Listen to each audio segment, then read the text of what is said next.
We're back. I think we're back. I think we might be back as well. Morning, Rhea. Hello, Nemi.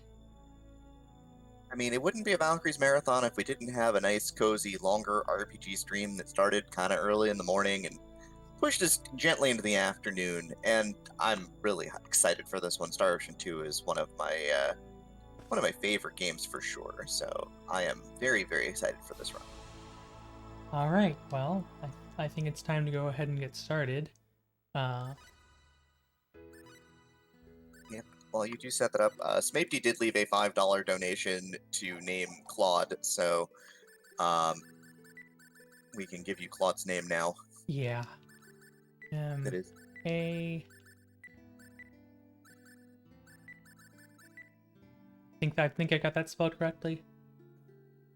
It's PDI. PDI. Okay.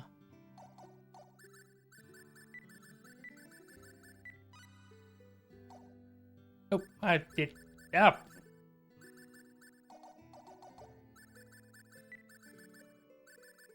Well, we'll get this eventually. It's fine. It's not part of the timer. No, it is not. The other characters are though. So. All right. So I think we got that. And if we need to change it, we can change it later. We can change it in the menu. All right, we're good. Let me close it up and we can keep moving then, right? Yeah, if there are any donations to read, because we're gonna start off with cutscenes, because it's. I think during your Odin Sphere run, we said something about 5 hours of story and 1 hour gameplay. That's what we're gonna be doing today. Oh, sorry, I Yeah. spoiled it. But I Wait, guess since I I'm sorry, spoiled it like 3 days ago. It's fine. was that 3 days ago? I thought that was 2 days ago. I'm getting tired. Time is an illusion at this point. I couldn't tell you anymore. All right. Well, I guess since I have control of the timers. Speaking of timers, since I'm self-ria streaming, I'm gonna go ahead and just get started here. I'll start in 5, 4, 3. Hold on, actually. 5, 4, 3, 2, 1. Alright, so there is a possibility that I'm going to have to load a file from the start, depending on what talents I have or don't have. Also, if the game audio needs to be raised or lowered, just let me know. I couldn't really test that, but it seemed fine during sound test last night. But just if there are any lingering audio issues, just let us know, and I can pretty easily get those fixed. So do Claude Story. Claude Story is a little bit faster than Rena's Story, and is lacking in one critical piece of RNG, where the game likes to kick runners in the butt. About 2 hours into the run.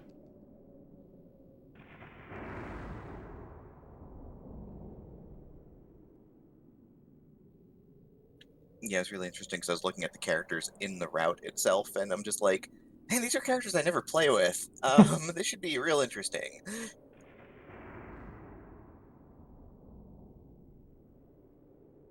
I'm guessing you like Ashen and Pressus. Is that what we're hearing? Yeah, I like the optional characters. I've done an Opera and Ernest run. I've played this game a lot, so I like all the optional characters. And you're gonna have to take my least favorite character, which is like the worst. So whatever, we're fine. It's good.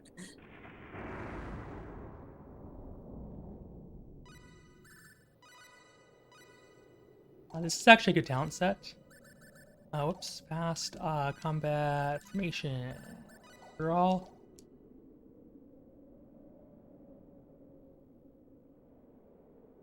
So we got to get originality, the 2 music talents, and love of animals, but that is a plenty workable talent set. If we had originality as well, it'd be actually the actual perfect talent set. But as it turns out, this is probably the second or third best talent set we could have gotten.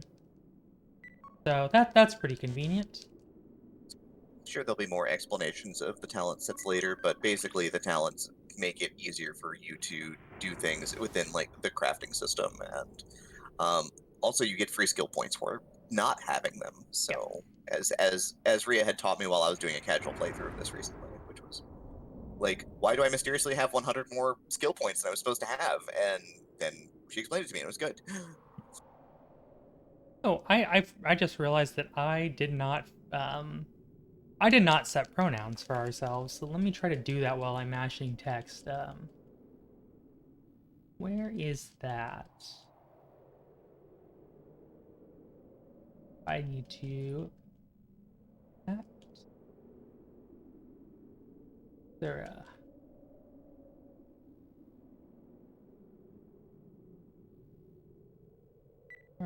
Demi pronouns. Shife.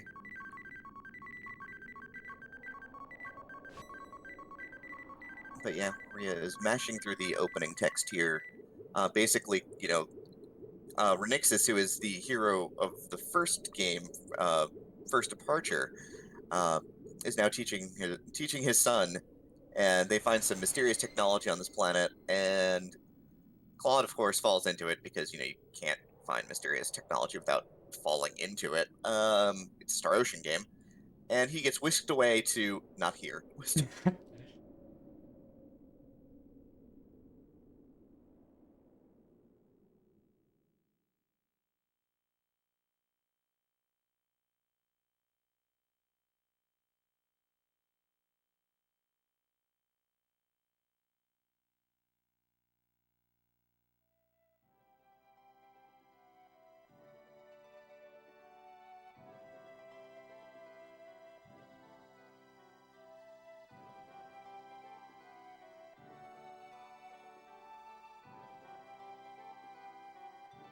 So Claude's not dead.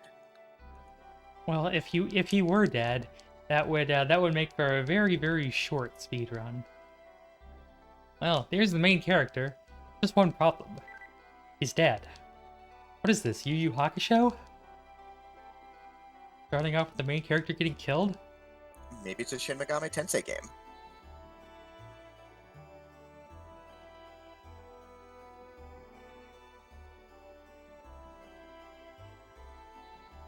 But no, this is Star Ocean: The Second Story, Enix Tri-Ace, 1999. Just remember, this is what games looked like 20 years ago. They were not all Super Mario Brothers 1. This is 20 years ago. This is bad. Here's the enemy. Burn! Burn! Burn! So yeah, our hero finds that there's a girl being attacked by a monster. So, like any good hero, he pulls out his laser gun. And disintegrates the thing.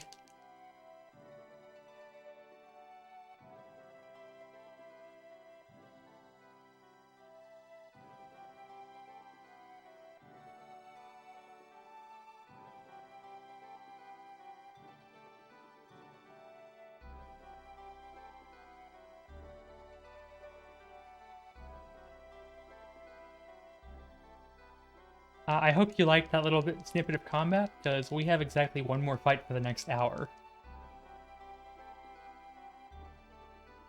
I was not kidding when I said this was an hour of gameplay and 4 hours of story matching. But, like, there's so much good combat in this game. Like, it's great. Like, it's active time, it's fast, it's beautifully paced. And we don't get to see any of it? Well, I mean, you have to. I think you have to donate. I think somebody has to donate $350 for us to get to see some combat.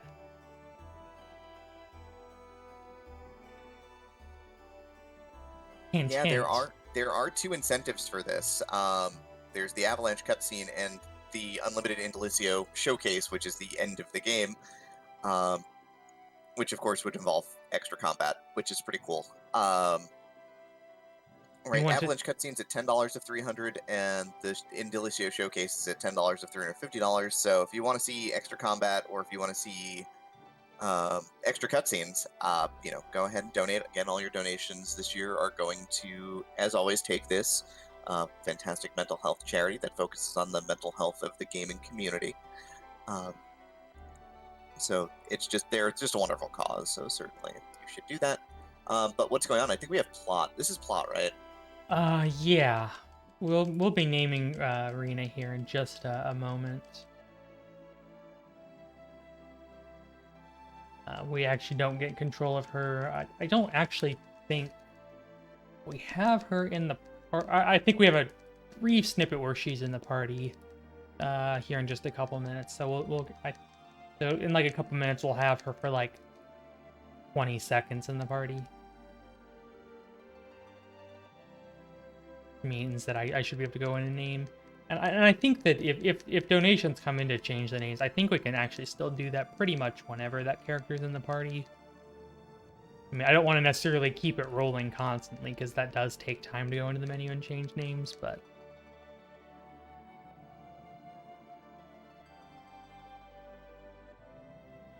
I didn't know we could roll them. Let me see if I can reopen this.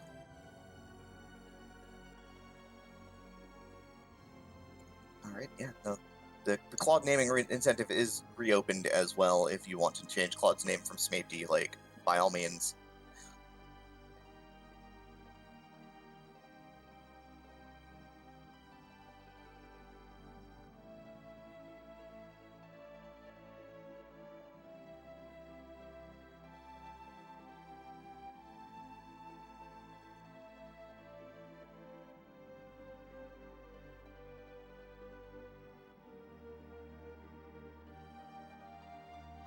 But yeah, being a PS1 era RPG, as you can see, we are 9 minutes into this game, and it has been plot and also plot, and then some plot. Interestingly enough, that's the thing that kind of keeps me from speedrunning a couple of specific PS1 era RPGs, is the fact that there's like 15 minutes of unskippable plot at the start of the game. What is the name for Rena? It is currently it's currently Rhea. Okay. Yay, I won. You get to lead the way. It is status here. Delete the lower.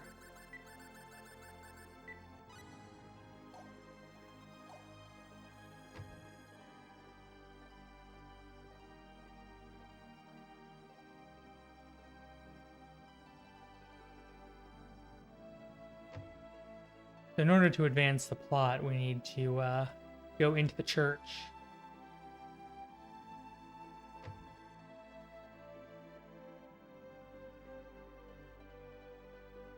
Yep, specific buildings in specific orders and things like that. SO3 is way worse in that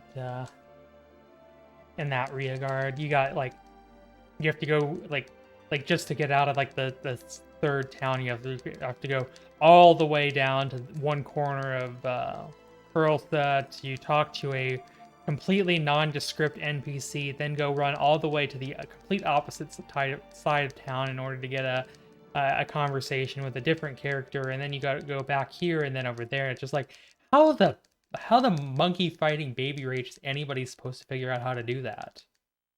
I mean, it could be the opening of Star Ocean 3 as well, where you have to go into like 6 different rooms in the opening area before you even find out who the bad guys are. I mean, to be fair, you don't actually find out who the bad guys are in SO3 for like 3/4 of the game. Like casually, like 30 hours. Yeah.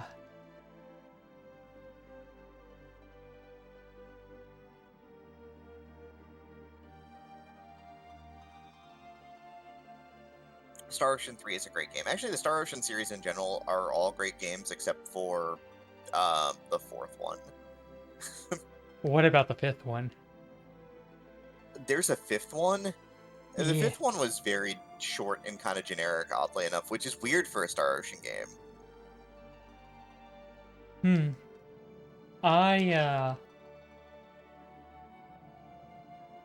I honestly don't know. I've heard people say that, yeah, one is, it's the start, so, and it's also a SNES game, so we don't treat it too badly and everything. And 2 and 3 were both, 2 was great and 3 was pretty good, and I start to hear exceedingly mixed opinions about 4 and 5. Some people say 4 was great and was good and 5 sucked, and some people say 4 was crap and 5 was okay, and some people say they both stunk, and other people just say give us back Star Ocean 2 again. Oh, Star Ocean 1 has the remake, First Departure remake on the PSP, and then later the Switch is real good. Star Ocean 2 is a classic. Everybody should play it. It's, it does some things very well, and it does some things very poorly, because it is a PS1 era RPG, but mostly it does things well. The third one is a game that, you kind of need a guide to play if you're trying to play it, but is really good. It does a lot of really neat things within the Star Ocean formula, as well as within, like, the formula of gaming in general. I think it's a really good RPG. Except for I was just going to point out, except for the whole infamous plot twist. Except for the whole infamous plot twist, which other games have done and not gotten as much carp for, so I don't know what to say. Haven't gotten as much carp. Wow, that's pretty fishy. I know, right? Like, there are other RPGs that did very similar plot twists to Star Ocean 3, and they just, gloss over it at best. So, right. Also, when I was younger, when I actually got it in my 20s, Star Ocean 3 is like 15 years old now. I think it's like 18, 17, close to 18. like 17 or 18, yeah. Like, my memory of that time of my life is weird. Don't worry about it. I think is an illusion. I think I saw a post like, what you think Final Fantasy looked like 20 years ago. A picture of Final Fantasy 4. What Final Fantasy actually looked like 20 years ago. A picture of Final Fantasy 10. Yeah. But yeah, Star Ocean 3 does a lot of cool things. Also, I'm gonna say I did 100% Star Ocean 3, which is an undertaking. It is a severe undertaking. Star Ocean 4 tried to do some really interesting things with the combat formula. Some of them hit really well, and some of them made the combat exceptionally difficult at points. Star Ocean 4 is a step up in the difficulty curve, and somehow they found a way to make mages even less useful in Star Ocean 4. I don't know how they did that.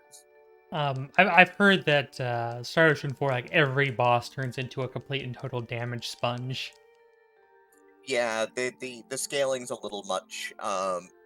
Like, if you're not doing the defense breaking mechanisms in the game, you will just be there for a long time. The combat's very, very grindy. And Star Ocean 5 is just a swords and sorcery RPG with no real plot twist in it. Plot. Star Ocean 5 does have a plot, but I couldn't tell you where it is. I haven't the foggiest idea. Did you not play Star Ocean 5? Because if not, I don't have a PS3 or 4, so I couldn't. You're not missing anything. Don't worry about it. Nor or any of the Xbox lineage. The Xbox One, the Xbox 360, which came before the Xbox One. Nobody knows what happened to the Xboxes 2 through 359. We're still waiting on those. I really don't want to think about, the Xbox 180. Is it just half an Xbox 360? Chopped in half with a sword. Still bigger than a PS2.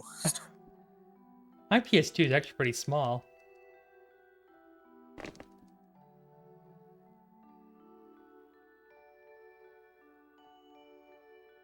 Oh, one of these days I'll have to get my hands on a PS2. But yeah, we're mashing through all this plot. Everybody thinks Claude is this warrior of light. Think you can win over the hero of light? Claude's all like, I'm just this ordinary dude who somehow is trained with swords. Don't ask us how. I think it was said that he received a little bit of training in like the Earth Federation Academy. I don't know why people make fun of Star Ocean 3 so much when it has the best explanation for why you use a sword and not, like, a gun. It's because you play video games. Specifically, like, VR games. I mean, it is the future, after all. But yeah, you get a sword now. That little pop-up that everybody probably saw for a couple of frames there, very briefly, is Claude auto-equipping the sword, because there is an auto-equip mechanic in this game. Just gonna grab that res bottle for safety. Yeah, the safety life is important. It's an RPG tradition, and of course the auto equipper will do some bad things later in the game. But right now we're just fine. Yeah, we'll turn it off once we get to later. Later. Once we get to the point where auto-equipping certain pieces of gear is actually very bad and not very good.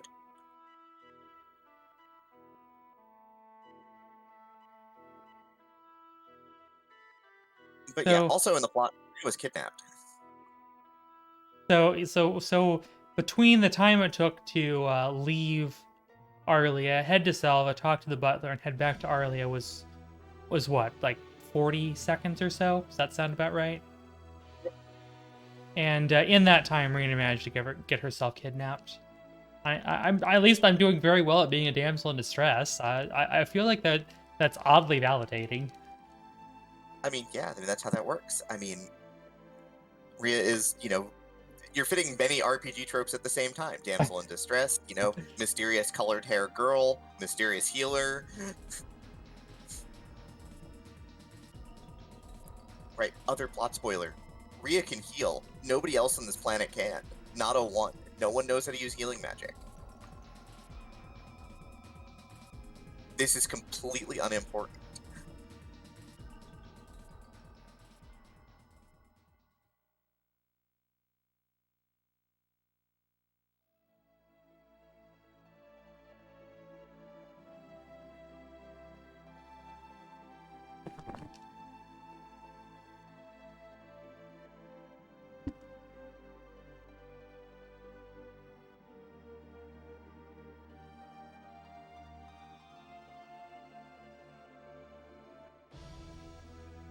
Also, just for the sake of the commentary, Claude has a sweet leather jacket. I just want to throw that out there. Here's that Earth Federation uniform. Oh, right, that's a uniform. It's not just a sweet leather jacket, I forgot. Yeah, it's like it's like his Boy Scout uniform.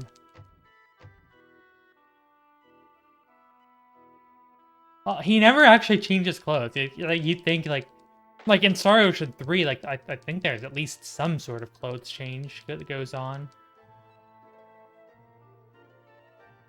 Yeah, there's the option for colored costumes as well in the later releases. But yeah, Claude fires his gun at the locked door because gun. But then realizes that his gun has stopped working.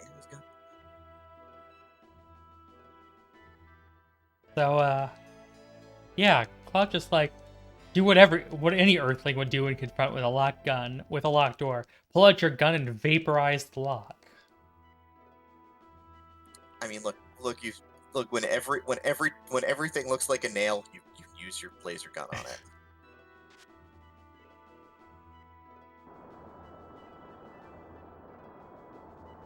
Right, Claude finds a crescent moon hairpin, which of course he remembers belongs to Rhea because, his memory is good.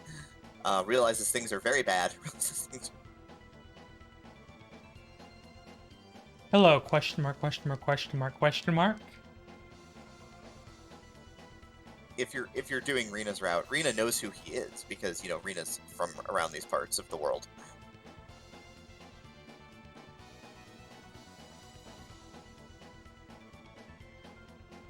Rhea seems to know, like, everybody. It's really interesting and weird. But yeah, this is the Salva mines. We're underneath. And wait, why are you going to your menu? What are you doing? Saving the game. No, before that. You went into your menu before that.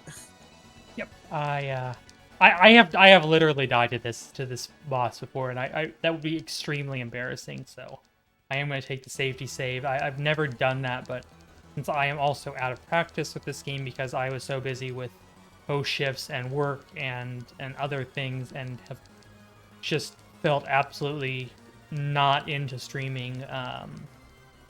I did not practice this game beforehand, so I am expecting this to not go well. It'll be fine. I didn't derust Odin Sphere but for like a run and a half, and look how well that went. Stay focused. Be careful. We're gonna have I'm gonna go frontline.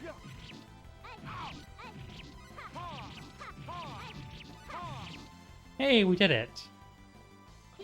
Yeah, controlling Rhea here is kind of important because she doesn't really go on the offensive on her own for the most part. So you do want to try and get behind enemies. everything has a chance to block in this game, and blocking is real good, like real good. Like you want to be blocking attacks whenever possible, but it's random. You don't have control over when it happens. But you know, if that enemy blocks, it will counterattack you. And at level Thankfully, 2, Alan's evasion rate is pretty abysmal. I don't think you ever really. What you really have to worry about is while Claude is winding up for a swing, that Alan just decides to go back punch and do yeah, like 60 damage. And and since just we get didn't you take any because fights, Claude's still level 2 and only has like 150 health. yeah, in a casual playthrough, you'll be like level 5 or 6 by the time you get here. Yeah, and level 4 you get your air slash, so you actually have a way to do range damage.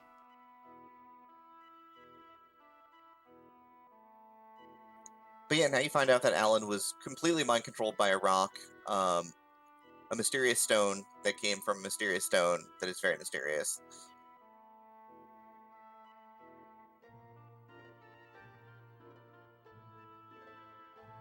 Yeah, if there were a word that I would use to describe Star Wars: The Second Story, it would be mysterious.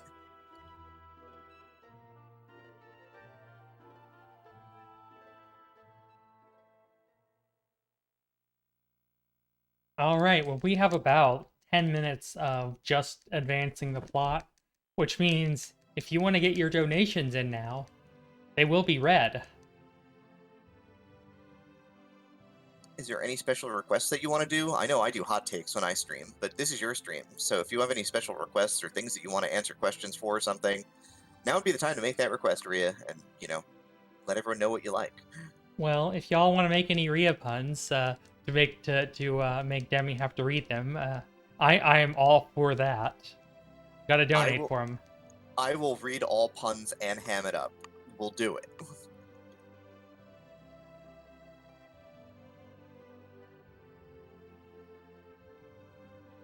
I have a great deal of respect for Rhea, so, you know, I will make the magic happen.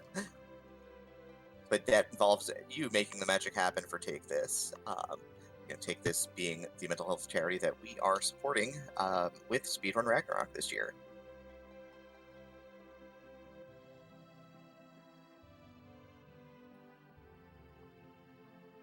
You know, Take This does a lot of work providing education on mental illness so that friends, family members, and coworkers can be better allies to those who are suffering from mental illness.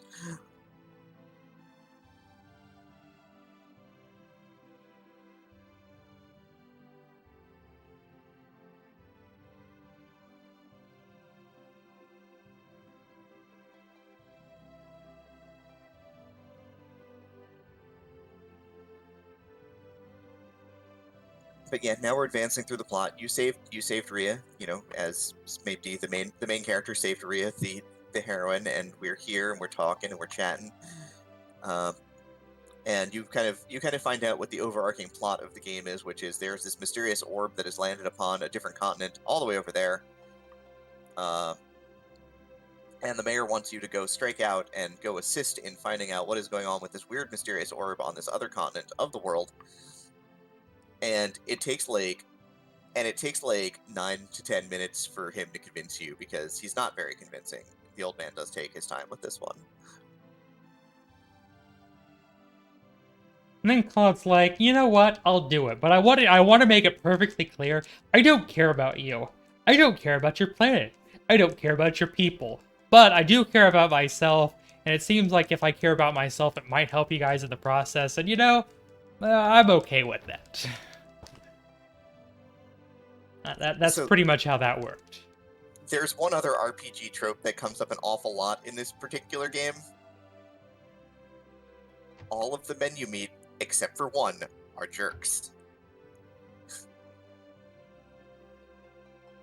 I think Bowman is the one. Bowman's kind of a jerk, a little bit.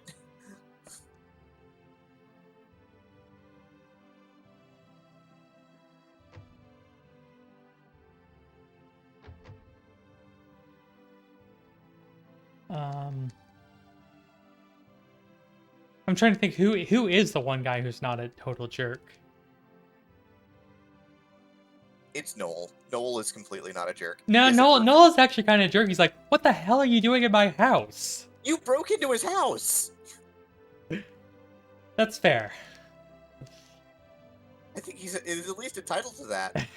Otherwise, he's pretty chill. He's a perfect cinnamon roll. Otherwise, Well, I'm gonna take a stretch break because we have like 55 seconds input break. Stretching is good, and I don't get another input break for like 2 hours. I just have to keep it's not. mashing text because, no turbo.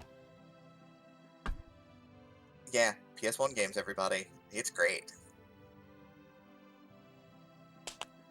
Just remember, if ever you speedrun a game with mashing, make sure your board supports turbo, because turbo is good for people's hands. Ugh. That felt really good. Got that nasty kink in my neck out. Hey, Rhea, I'm listening. we got an $11 donation from Anonymous. Ooh. We're magically taking this somewhere. Really. I appreciate that.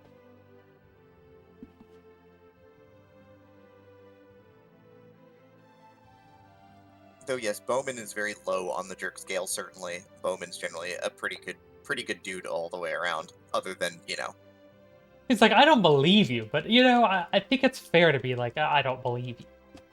I'm going to send you on a quest which is certainly going to lead to your death. But it's okay.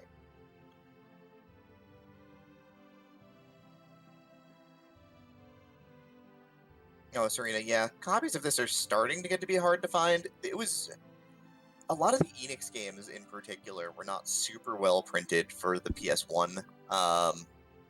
Yeah, a lot and of the RPGs from the PS1 era are hard to find these days. and a lot of Tri-Ace games were not super well programmed either.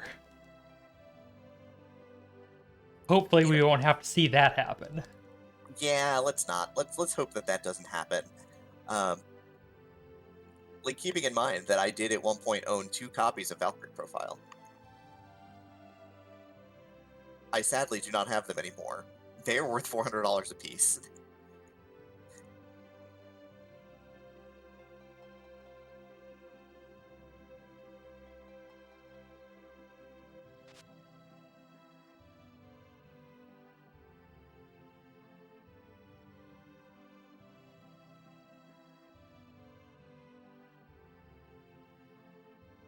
Uh-huh. Mr. Dr. Professor Mayer, where did you go?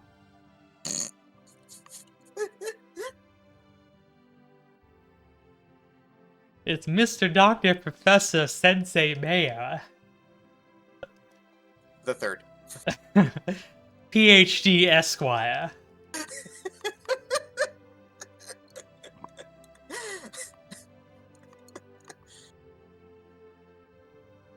Is this Mr. Mayer? No, this is the Burger King.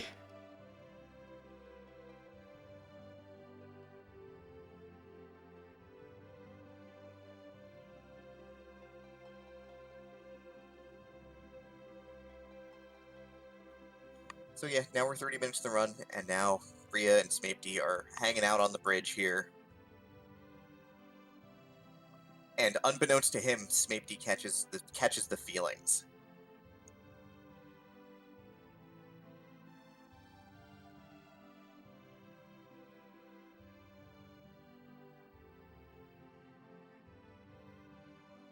The main character of this game is not just some cold and unfeeling soul who just believes in himself and no one else. We'll meet that character later.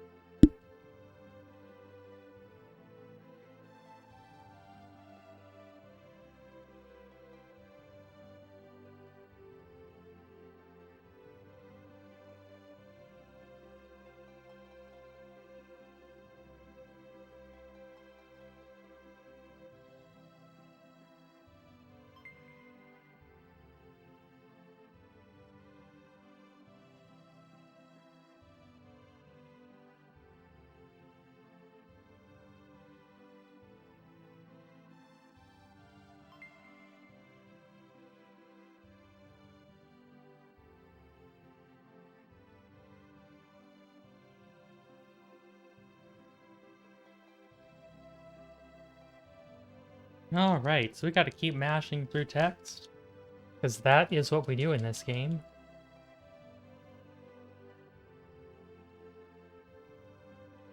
And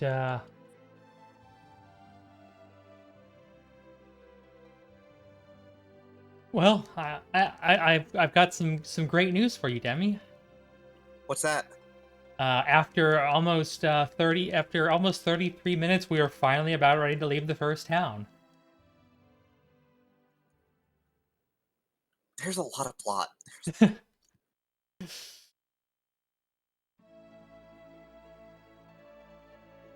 I respect I respect Enix Triace's commitment to the bit here and making sure that there's a lot of early plot. Yeah, this game had a lot of things that went well for it. Um, Properly pacing plot, not one of them.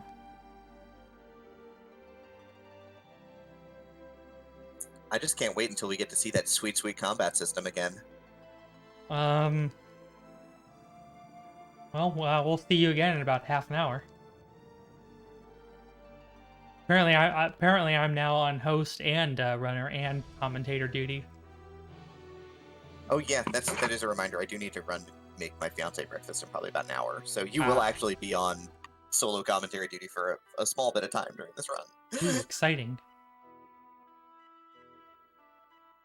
So there's a little pop-up that comes up when you get to towns where you can push the square button for something called a private action. If you really want to get into the plot of Star Ocean 2, you get to see how characters interact with each other and all of that good stuff. Do you do any of that in the speedrun? In the true ending speedrun, there's 2 reacquired private actions. I don't think we do any of them in any percent.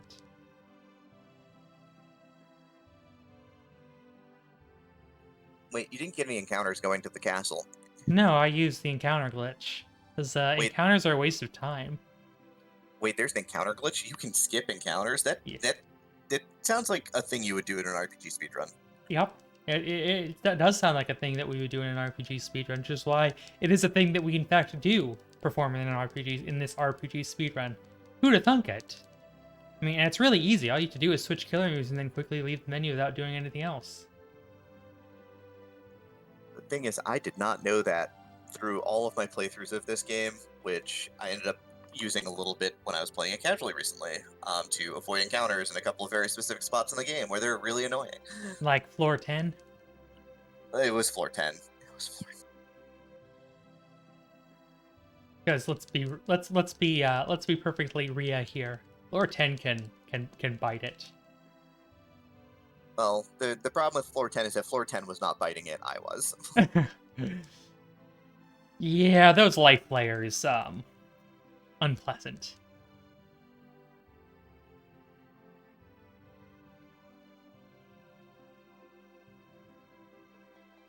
Thankfully, they don't actually show up on floor 11. You've got just mind flayers show up on floor 11, and they will drain your MP to 0, but they actually cannot hurt you.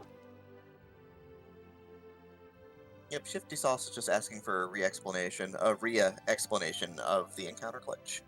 You go into... So after the game has loaded the encounter table, you go in... which means you have to go a little bit of ways into the room. Go into the menu, you switch killer moves, quickly leave the menu, and somehow it corrupts the encounter table data for reasons that we do not fully understand. Nobody's actually gone in and traced the assembly code out to figure out exactly why it works, but it does. And it turns off encounters, or at least delays them for an extremely long time, like 30,000 steps or whatever, which is, effectively turns them completely off. It does reset when you transition screens, though, correct? Correct, and a few places in the overworld, it'll whenever the encounter table switches, like when you go to North Liquor or you go into East Cross or whatnot, it will or like onto the beach or whatnot, it will also change. So we need to be mindful of a few places where we'll have to double encounter glitch. Like we'll have to do that going across cave. Yeah, because there's a line in the world where the encounters change, where you get a different set of encounters once you're far enough to the east there. But why did we come to Cross? It wasn't just to hang out and enjoy the sights or, go on a date or anything like that. It was just because we need to see the king because, the king is gonna be nice to us. It's gonna be great.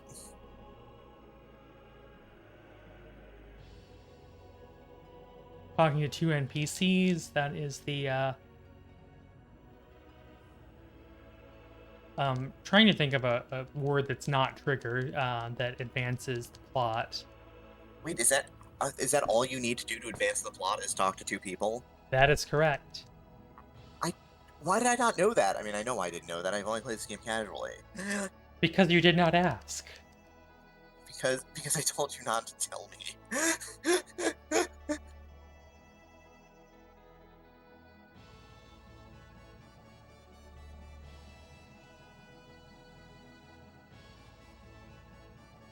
So I have to ask the question, Demi. There is one perplexing question on my mind. Oh no. How many strings did you have to pull to get on host duty for this run? Oh, none. Valkyrie's. I had first choice. I just said I wanted to do it, and they're like, "Yeah, cool, whatever." And if somebody else decided they want it, I would just tell them I like this game more than they do.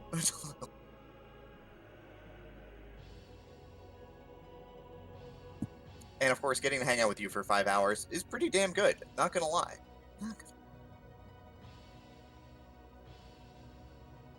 Well, except for the breakfast break in the middle. I will not be hanging out with you during the breakfast break. Since Amy needs her food. Yeah, my fiance works from home, so making sure that she has breakfast before her shift starts is super, super important for the good of everybody. And it makes her very happy, and that's super important. So the king gives you a ton of money. That's right, 600 full. That's all you get. You want more money? Forget you. More importantly, he gives you a passport, which lets you travel to other continents, which is super more useful than the $600 that you get. And there's Basically, Celine there. basically, what's that? I was gonna say, oh, and that's Celine there, in the corner. Hi, Celine. We don't really get to see much of her in this run, though. We'll see her for one dungeon. But you don't get to keep her permanently because in order to do that, you have to do a second optional dungeon, and optional dungeons are slow in speedruns.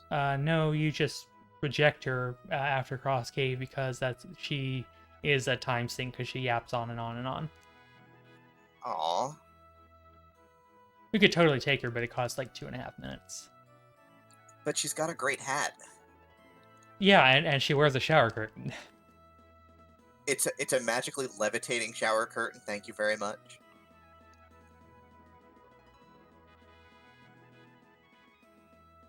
Celine is from the '90s school of anime design. It's pretty clear from her artwork.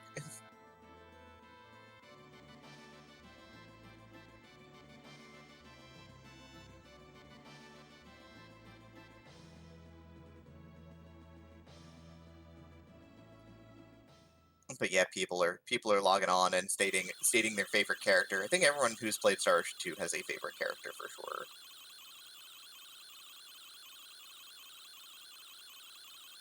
We will literally never see my favorite character.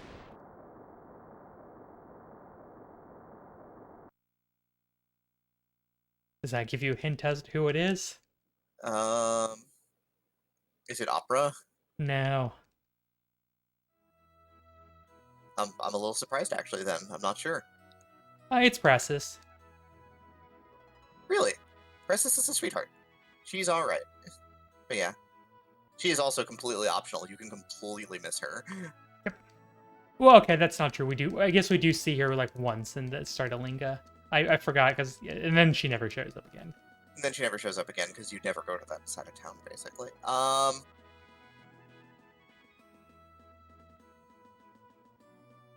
Princess is definitely up there for me in terms of the characters in the game. Like the only issue is that her voice is, I've described her voice as Hamtaro on helium.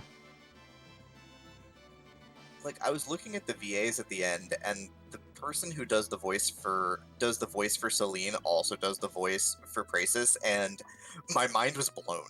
Like I see that every time I finish the game, and every time I finish the game and see that, my mind is blown every time. So we're going to go with Celine because it is a but thou must. Yeah, she's got this mysterious map that leads to some mysterious treasure that's mysterious and in the back of a cave.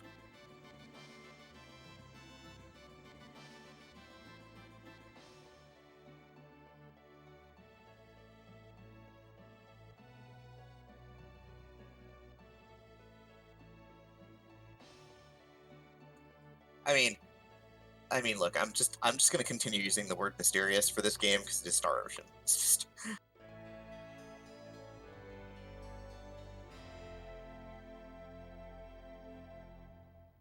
Star Ocean. High fantasy background on an underdeveloped planet.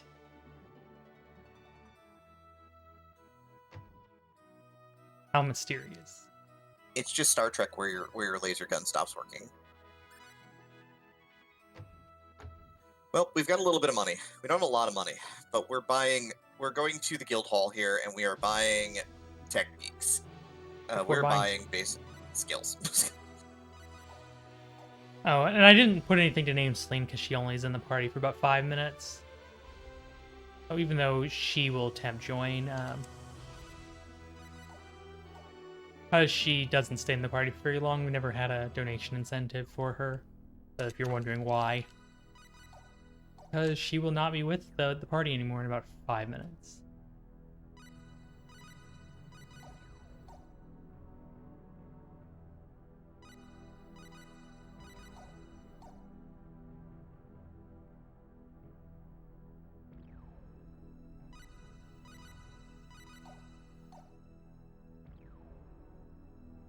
Pick up a tri-ball.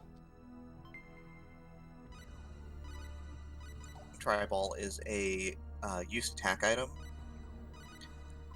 which are very useful for bosses when you don't have, levels. If we need to use it on Varmillion, we will. Otherwise, we're going to save it for Cyril and Indalesio.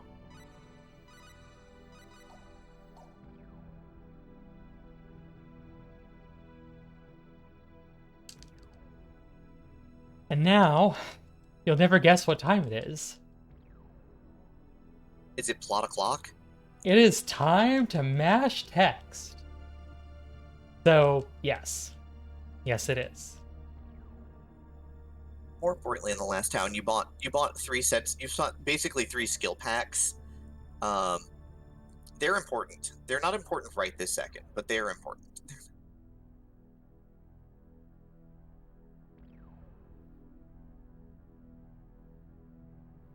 Ria, I hope you're ready to explain the entirety of the crafting system to everybody in about, 3 hours? 2 hours? Soon? Vaguely soon? An hour and 15 minutes. Because we'll do some crafting right after we get Leon. We'll actually have to do a little bit. We have to get Love of Animals on Claude and Bowman.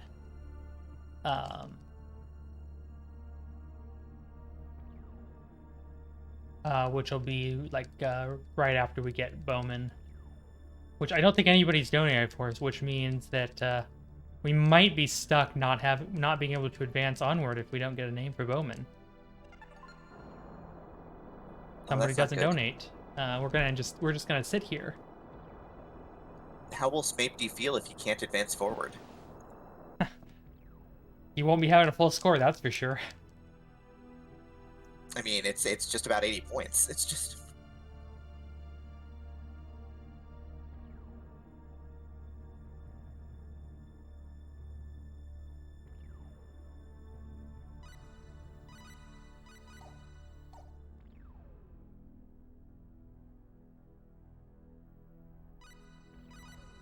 We poke fun at the voice acting, but for an RPG that came out before the year 2000, it's not that bad. For the most part. So we grab a little bit of extra money, and we grab the actual plot device item here. We grab the ancient writings, which are very exciting and ancient, which nobody knew were here.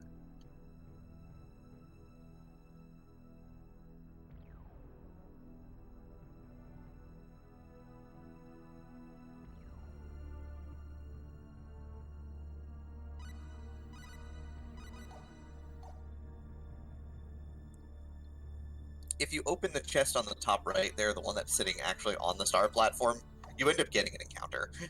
Yeah, you get to fight a boss, basically, against a pair of gargoyles, and we're not actually equipped to beat them. Yeah, they will wreck you pretty bad. They will wreck you pretty bad if you're like actually ready for them. The big thing is that if you haven't ground up to get Celine's first AoE spell, they're a pain. Which, to be fair, is level 9, so you'll have to gain 1 level to get Ray. Yeah, but look how many encounters you've taken so far. Look at your battle counter. It's at 1. No, it's not. It's at 2. Okay, that's right. It's at 2. Because we had the Because Waste of Time ape. right, you're on Claude route, not Rena route, so it's on 2. No, you still fight the Waste of Time ape on Claude route. It's just you're fighting as question mark, question mark, question mark, question mark. And it's AI controlled. Oh, those count? Yep. The DS fights in the Tournament of Arms also count. Oh, sorry, spoilers. Wait, you're telling me there's a Coliseum in a Japanese RPG from the year 1999? Why I never. Who knew?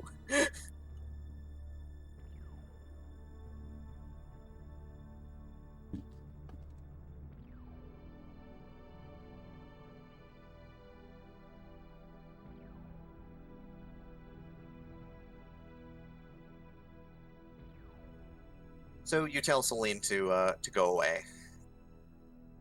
Yep. Oh, and she takes the ancient writings with her. You know, I didn't realize that because, you know, every time I've played through Star Ocean 2, I've never dismissed Celine. Goodbye. You are the weakest party member. Goodbye. She's not earnest. I am still debating who is worse between the two of them. That's valid. Mages are not very good in Star Ocean games. Except for Rena, because she can heal. Star Ocean 4 also made having a healing party member bad. I mean, Star Ocean 3 did the same, but Star Ocean 3 also basically didn't give you a dedicated healer at all. And basically gave anybody the ability to cast healing spells. Yep. Also, items were super accessible for the most part for healing, and you could use a lot more combat items for healing, so it was...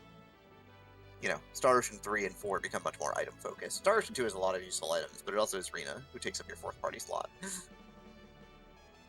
Yeah, SO3 has like, here's an item that revives all your party members, and you can just buy them in the shop. I mean, it's only a revive at like 30% Yeah, HP 30%. But yeah, you can buy 20 of them real easy.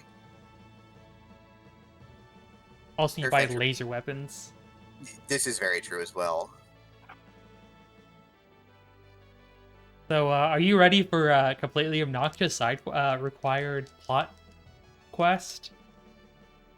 Because that kid sure hopes you are.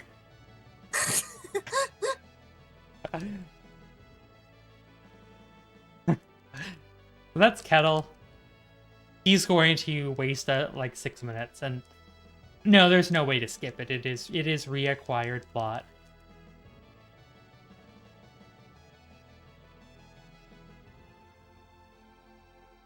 Yeah, you take a moment and then Smeepty realizes that the kid nicked his wallet.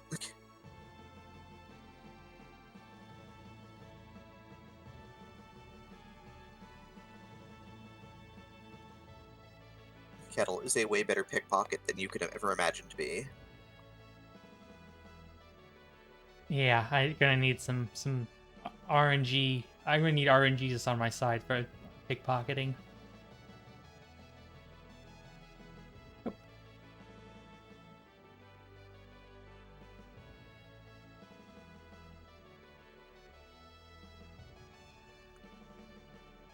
But yeah, you talk to the other kids who are like, Kettle's kind of weird and a jerk, and we don't hang out with him.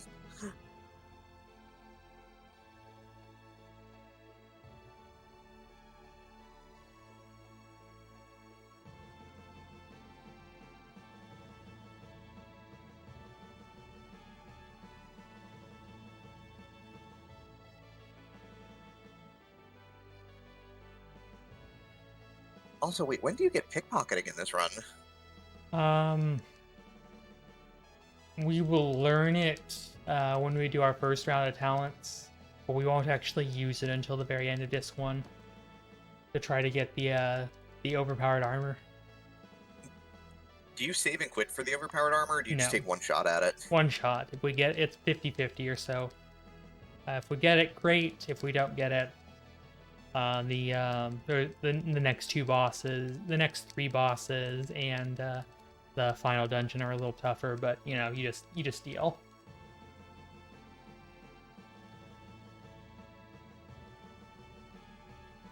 And I mean, I guess there's a backup if for before the last boss. There is a piece of armor you could grab there too, but I mean, final boss is usually not going to kill you with damage anyway. Usually going to be spells. that's true.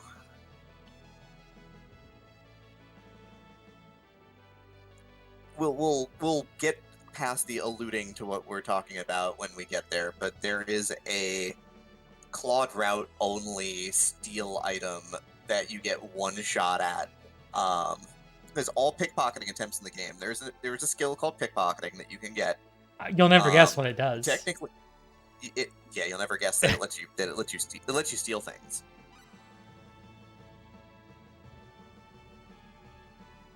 But you know, when you try, everyone gets wise to your business after your first try. So technically, without save scumming, every pickpocket in the game is a one-shot chance.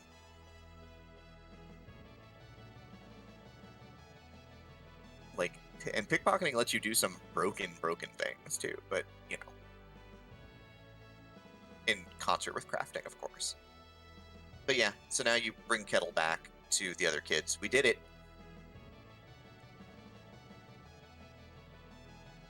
Truly the most heroic act we will see in this entire speedrun.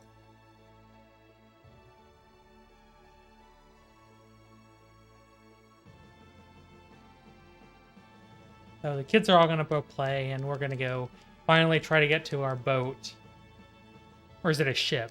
I don't know. Ships, like I think that all that some, so all ships are boats, but not all boats are ships, and like submarines are boats but are not ships. And I don't know how that works. Somebody will have to explain. So it's a Venn diagram, and on one side there are boats, and on the other side there are ships, and in the middle is Theseus.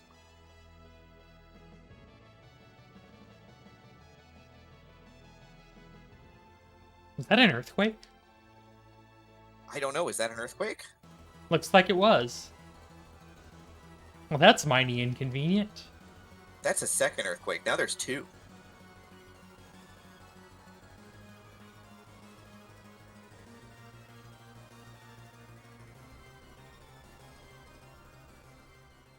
I guess I probably should have been pointed out that there's gonna be some like screen shaking here.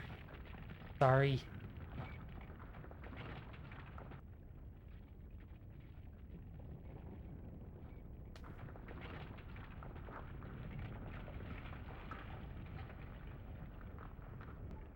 So yeah, in-game FMV, not actually an engine, but in-game FMV, as we watch Click get absolutely, completely obliterated.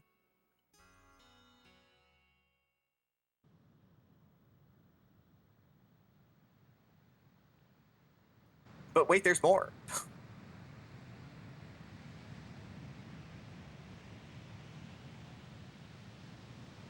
As anybody knows, in terms of like ocean tectonics, what comes with earthquakes in the ocean? That's right, a tsunami. So Click, which is pretty well destroyed, is now also pretty well underwater.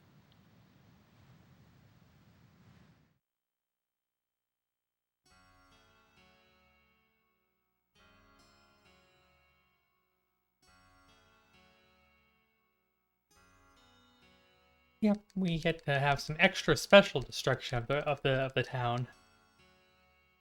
For when regular destruction of the town just doesn't cut it.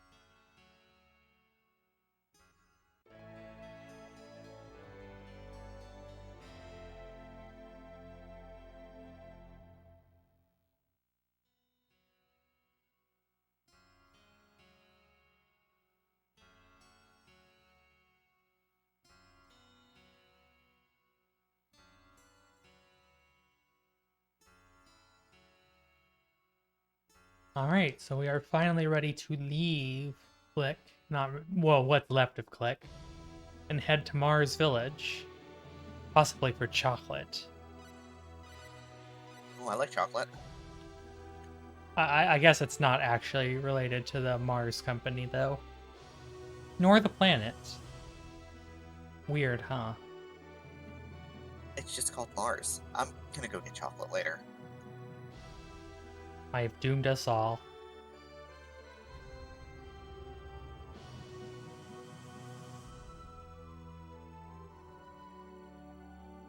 I mean, no, you've just doomed one chocolate bar.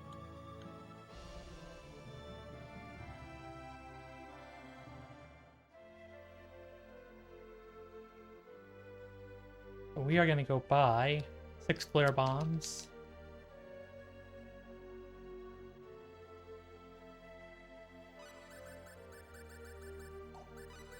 Oops. So yeah, welcome to other RPG speedrunning trope, which is Hits are all using gone. yep, which is using items to shore up your completely non-existent combat capabilities because you haven't been grinding fights at all. No, we have not.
So the kids are all kidnapped.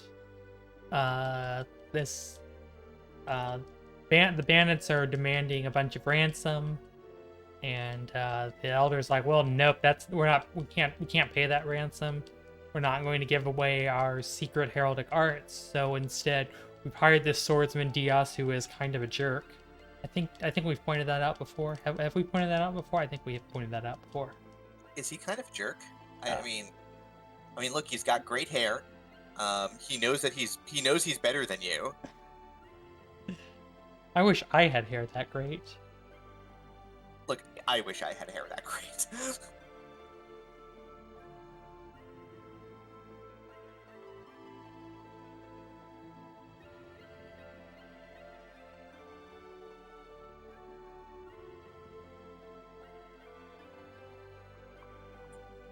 but yeah, Diaz definitely kind of a jerk. Definitely knows he's better than you. And at this point, it's absolutely correct in that.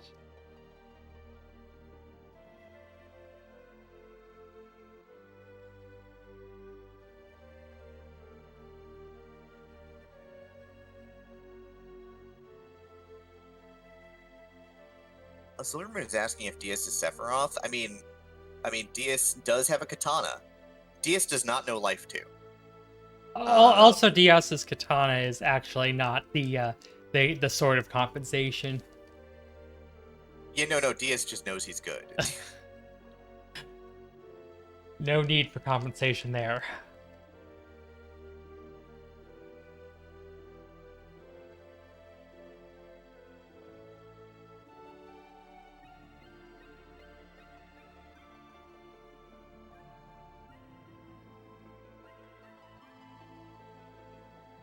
And so yeah, so Diaz is Diaz. Diaz is definitely not Sephiroth. And Reen is gonna go chase after Diaz because she's like, Diaz, I want to have your babies.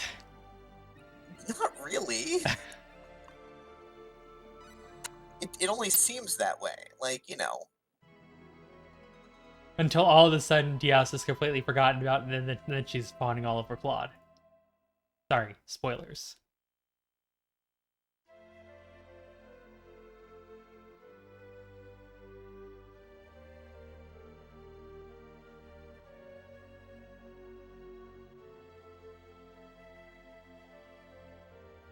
Yep, and we will not be getting Diaz as a party member today. That's okay, he was kind of a jerk. Kind of a jerk. Okay, I'm sorry, he was totally a jerk. Please don't be mad at me. Also, I only just now noticed that the Speedrun Ragnarok logo actually looks like a controller. I see it now. Sorry, I'm just looking at the feed off the OBS. Yeah, nope, understandable. There's a lot of tech smashing here. And we get boots. We get mud boots. This is actually a plot-required item that stops us from going... We can actually go into the forest here beforehand. Like, you can go in here basically anytime you want, once you can get to Marstown. But there is a strip of mud that stops you from going any further. And, like, you'll see it, and it will not look like it could stop us from going any further. Man.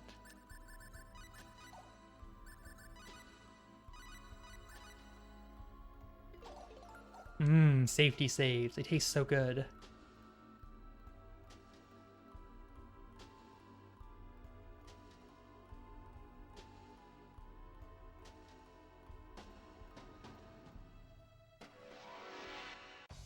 Alright, it's time for more combat after I said there's 2 fights in the first hour, and here we go. We're finally out of the first tower. Yep, so basically bandits have taken things away, so we have to stop them, so I'm going to be a little careful trying to bunch up everybody here so that you can flare bomb all of them at the same time, because it does have a limited radius. This one guy just sort of hanging out in the corners being really terrible. Yeah, we got 1 Aura Chalcum. We'd like to get a minimum of 2 if possible. Preferably, we'd like to get closer to like 4. We have 3 fights. You can each drop up to 3 of them, and we do want to get some of those because they do sell for a decent chunk of money, which will allow us to buy the skills that we need. Yeah, unsurprisingly, when you don't take any battles in an RPG, you're heckin' broke. Also, we haven't really opened very many treasure chests either, so, you know, heckin' broke. Bad, here's the enemy. Oh, that bandit really wants my flesh. That's bad, because you don't have a lot of it to give. No, I don't. Like, you know, normally, again, you are normally strong enough and have an upgraded weapon and can beat these with melee swings. They don't have a ton of health. They have 500 health, and we'd have a shield, so we wouldn't, like, get hit by every one of their attacks and get stun locked and get wrecked. That too, sorry. I feel like I just keep interrupting you. I apologize. No, it's your run. Talk all you want. Save me the trouble. But I gotta make you do host things and like talk about our sponsors and our event and all that other good stuff. Because there's really not much going on right now other than 1 more bandit fight.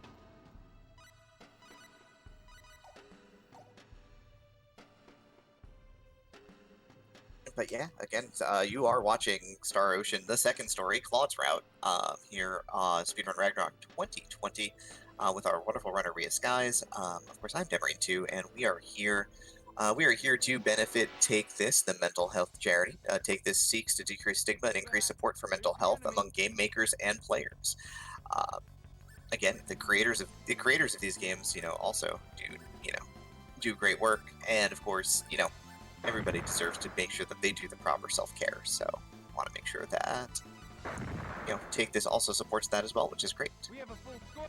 Nice. I got 2 more Aura Chalcum off that fight, so I got 4. That's kind of the number I'm looking to get is 4. Heck yeah, that's a bunch of money. Yep, they each are like 2,500, I believe.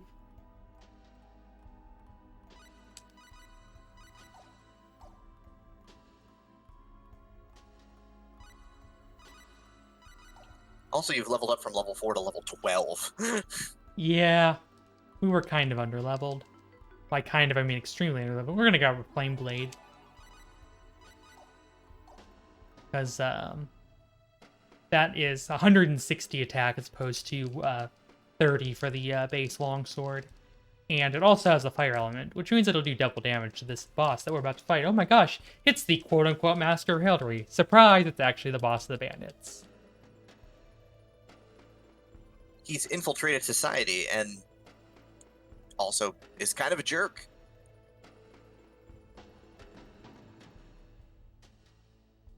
He's like, I'll go back after I resolve the problem. And by resolving the problem, I mean nuking you from orbit so that there is nothing left.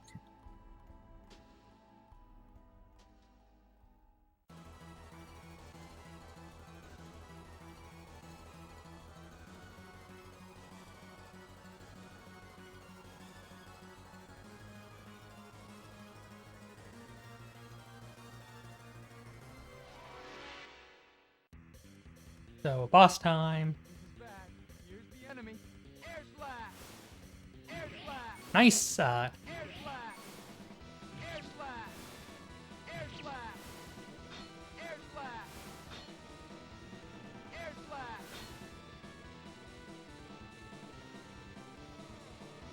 Air slash! So hits in Star Ocean, not only do they have a random chance, as you can see, to be blocked as the boss blocks the last couple of air slashes there, they also have a random chance to apply dizzy status to characters or enemies, which of course is really handy because this is kind of the conceit of a lot of the fights in this run, is being able to There we go. stop enemies from attacking you by putting them in that temporary stun state. Well, that was a little bit. Started off really great. Then Varmillion blocked a couple of attacks, and it kind of wasted a little time. And then it went okay, and then it went fine. Okay. Blah, blah, blah. I can't talk this morning. It's fine, you're doing great.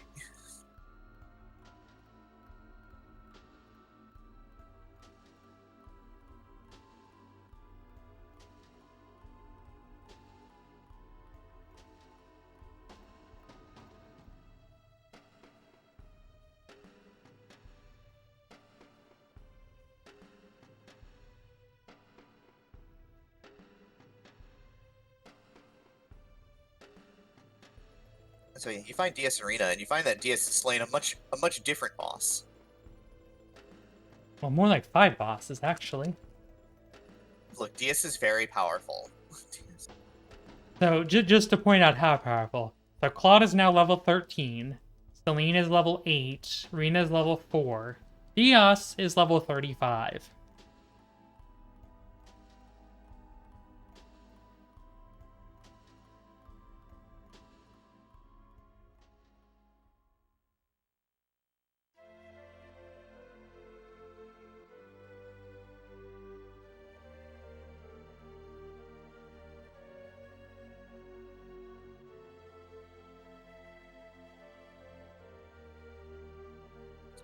DS is very powerful.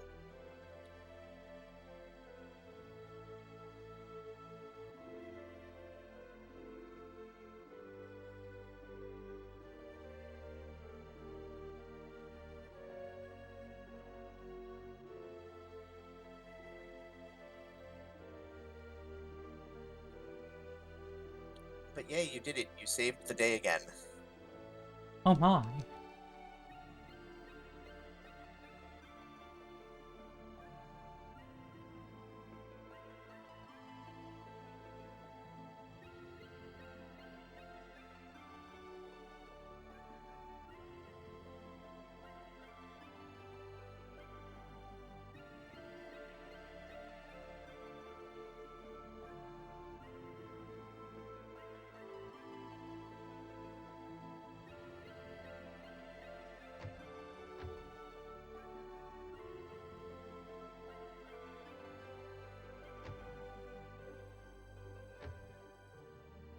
So,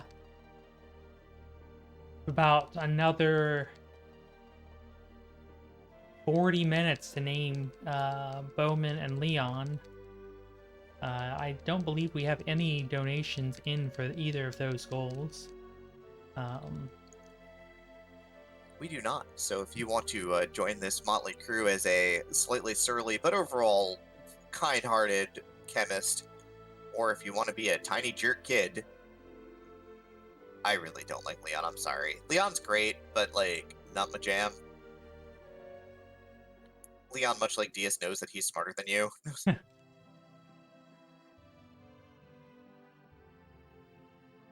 He literally Like, attacks with a book. he is the smuggest 8-year-old in an RPG you will ever meet. Hey, that's not fair. He's clearly 12. He is the smuggest 12-year-old you'll ever meet in an RPG. Uh, I won't dispute anything else about that statement.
Yep, there's just a lot of plot going on right now.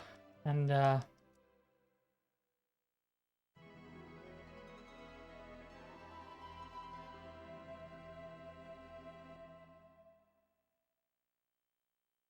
Yeah, it's doing a lot of explaining about how you have to kind of go around because you can't go directly to where you want to go now. So now you got to go to another continent, then another continent. So we're gonna do some wandering around. we are going to advance the plot. But we're going to do it slowly.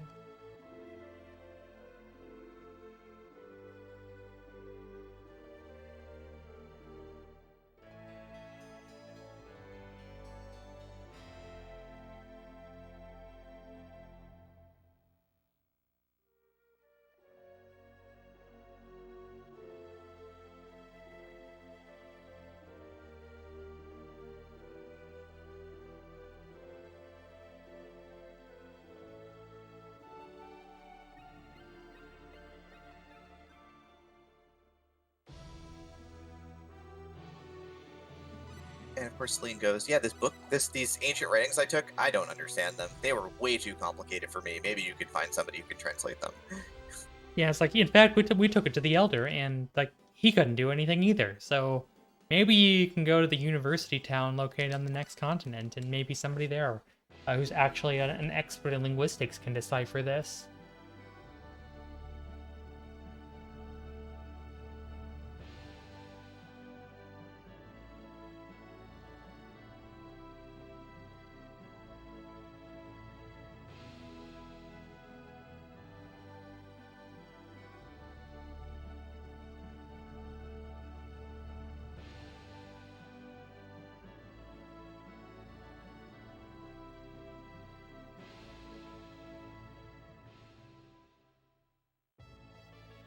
Alright, so we're gonna go pick up some more skill packs.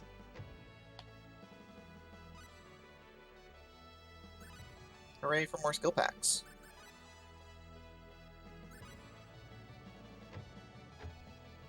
We did it.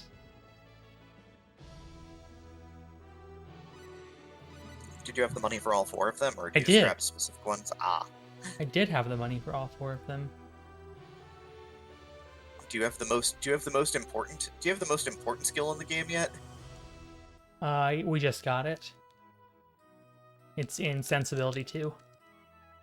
Yep, there's one particular skill that we're going to level up first before any other one. So it makes all your If other you've played skills... this casually and you've done... What's that? I was just saying it makes all your other skills cheaper. Yeah, like if you play casually, you've probably been dumping points into skills already at this point to make yourself like incrementally more powerful or do some really basic crafting which you fail like 90% of the time. Or you wait until you get the skill Perseverance.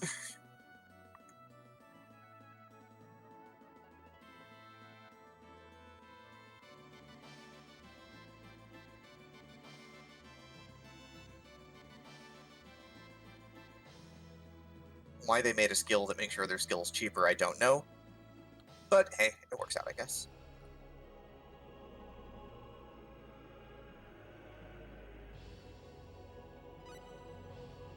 Now we're going to enter the Tournament of Arms, because of course we do.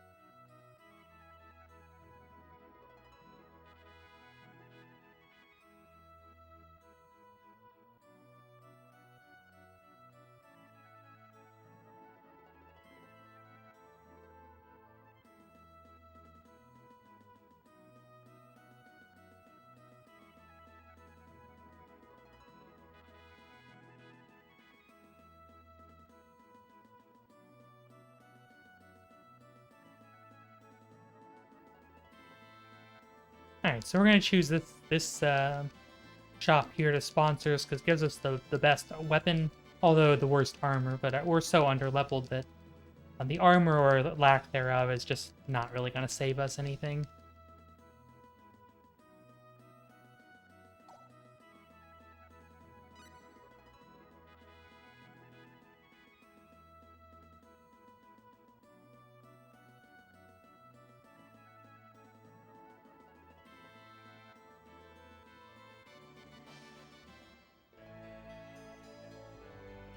Yeah, I mean, we're still at a point in terms of levels where if you get hit, you will probably just die.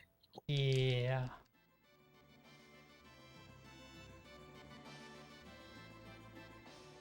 Alright, I'm going to sell... I'm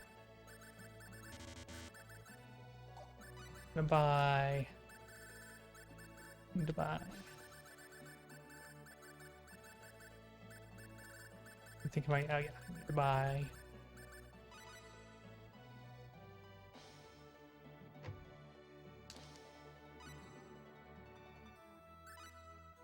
Don't quite have enough money for Combat 3, but that's okay. We'll get that in Armlock.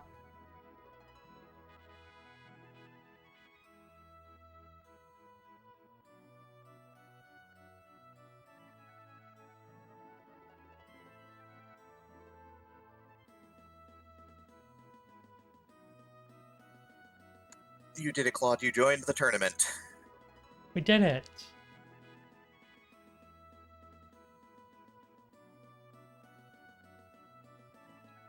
Claude's motivation is to get his butt handed to him by Diaz. Pretty much. That's not a spoiler, I promise.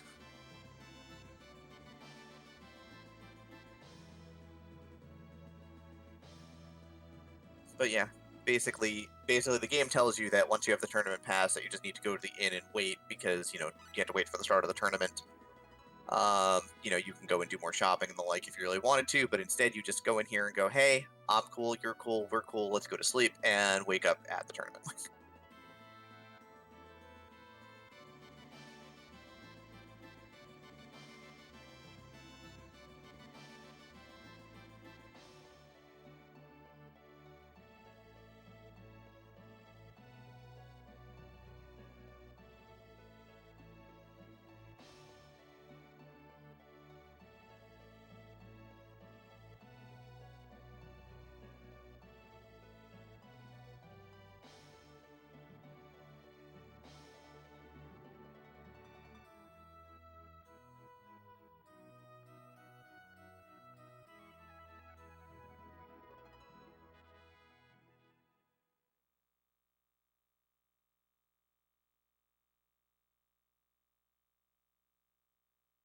Hmm.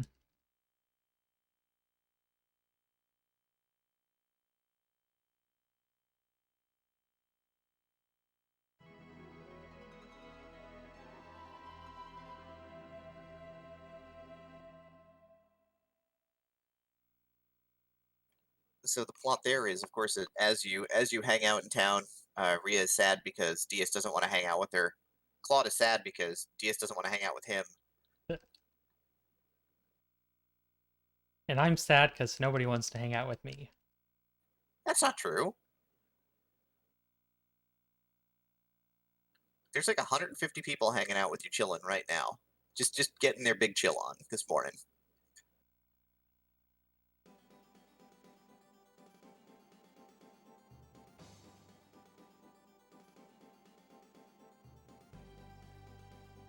Also, Diaz is sad, but we don't know why Diaz is sad. But we'll find out later. I promise Wait, that's will not we? a spoiler. Wait, will we find out later? Yeah, we will. We'll find out. When we get to the front line.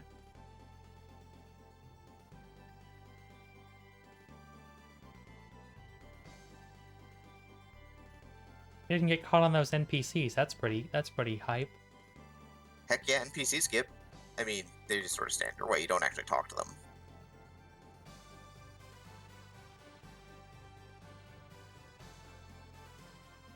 There's like treasures and people to talk to in the castle, and you can get stuff here, and we don't need any of it.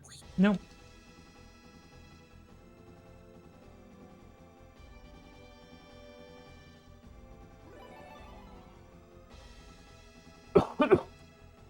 Smeepty's all like, I'm here for the tournament. The guy behind the counter's like, here's your stuff.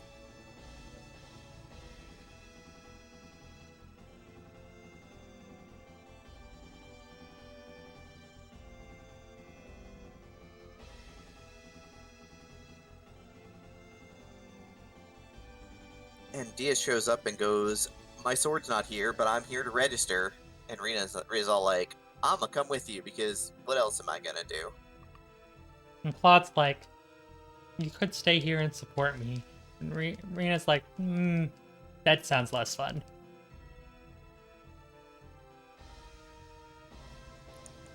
This is the part of the game where you realize that Claude now has developing feelings.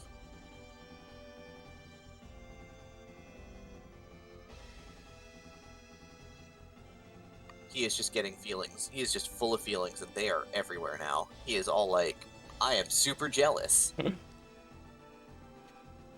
have never felt super jealous before. So we have to talk to 4 of the 5 fighters in order to get to the start of the first round.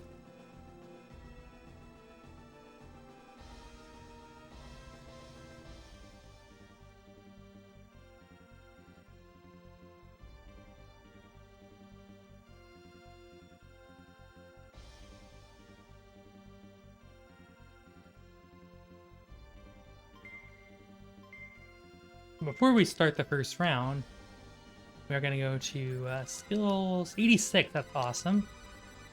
And going to go put 4 points into kitchen knife and 2 points into scientific ability, which is going to give me an extra 100 strength. Means my attack's going to do about 150 more damage. Which, of course, at this juncture of the game is an immense amount of damage. Yeah, it's the difference between doing like 500 a swing and doing like 650 a swing. It's quite a bit. This is bad. Here's the enemy.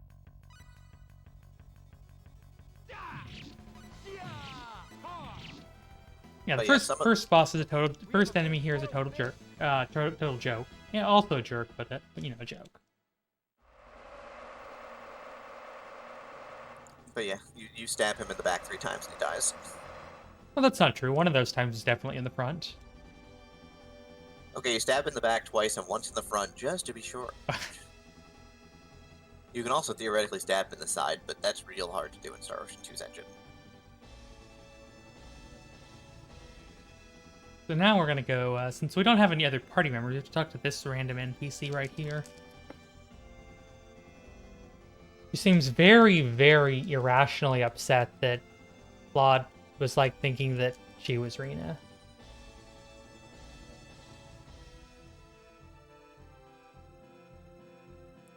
She's all like, you're a jerk, and walks away.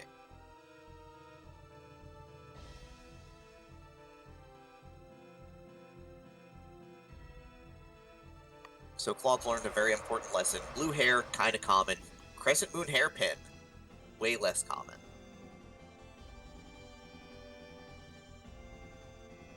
So now we're gonna have a Dios fight. I wonder who's gonna win. My money's not on the generic sword, the generic Lance Knight. I mean, I don't know. Maybe this is generic Lance Knight's time. Maybe he's got it this time. Nope. I'm afraid not. Oh god, not even close. I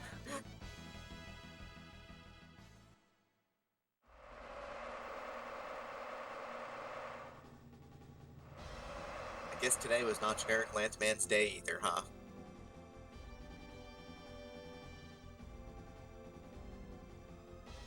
No, does not appear to be.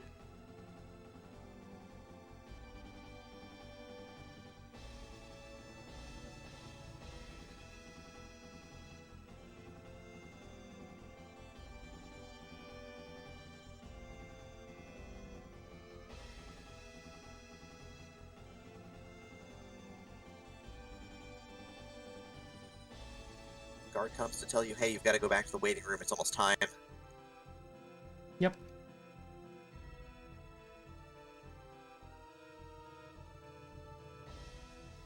And now it's time for our second fight. We're gonna fight against our good friend Donkey Kong. Wait, what? Come on, tell me they're not fighting it. We're not running this. We're not gonna have a competition. Tell me that's not Donkey Kong. You know, I really can't do that. Here's the enemy. That's what I thought. Air slash. Air slash. Air slash. Air slash. Air slash. He's just sidestepping your air slashes. Air slash. Air slash. It's kind of annoying. Yeah, but we do need to soften this one up a little bit. If Rhea gets punched there, she will die. Not might die, not has a chance to survive. She will die. But Rhea's not in the tournament. This is Claude.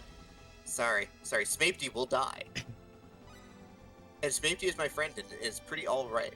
So, you know, that would be bad. It would be bad.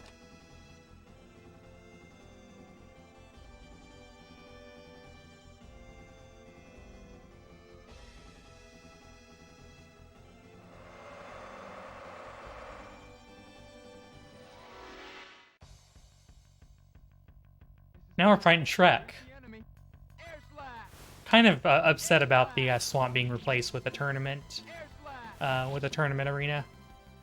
Air slash. Air slash. So yeah, the big thing also is that in terms of controlling the game, Rhea is running away from the enemy, not just because the enemy will absolutely kill Smapety here, but also that you'll notice that in the bottom corner there's a range indicator that switches between short and long. Air Slash does two different things when you use it. If you're at long range, it fires the line of aerial slashes toward the target, which is what we want. My strength. At close range, what he does is he runs up to the enemy and does a swing around, which causes air to erupt all around, leaving you right next to the boss. That's bad, and will probably get you killed. Yeah. Thankfully that didn't happen. If that did happen, I would just continue on until we got to just before the next boss, and I'd just load up a file there. Because it's just so much time lost to, try to save before the tournament, and then you lose like 10, 12 minutes, and it's just not worth it, so I just go to a backup file. Thankfully, we don't have to worry about that. Yeah, you absolutely must win the tournament. Otherwise, the speedrun is dead. Although the current world record, which is just a couple weeks ago actually for arena route, that actually loses the tournament. Which I didn't think that it was possible, but apparently you save like 5 minutes right after the tournament finishes. Like you don't have, because you don't have the DS fight and all that stuff. It's like the tournament itself is like 5 minutes faster, or like the aftermath of the tournament. Wait, but do you get the sword still? No, you don't. The current world record for arena route does not get the ultimate sword. Does it just like finish the game on like a Sylvans or something? That's I believe wild. Sylvans is in fact the exact weapon that they Sylvans and then Sacred Tear, which is about the same attack and it gives you half MP consumption. You actually are using Celine with a clap rod, which always does 200 damage and ignores the invulnerability of Cyril's Wind of Destruction and Indy's Time of Truth. That is wonderful. You actually have Celine mashing at the last two bosses with a clap rod. That is how those couple of that is how the current world record, like it's like a 458. It's like improvement of like 40 odd seconds.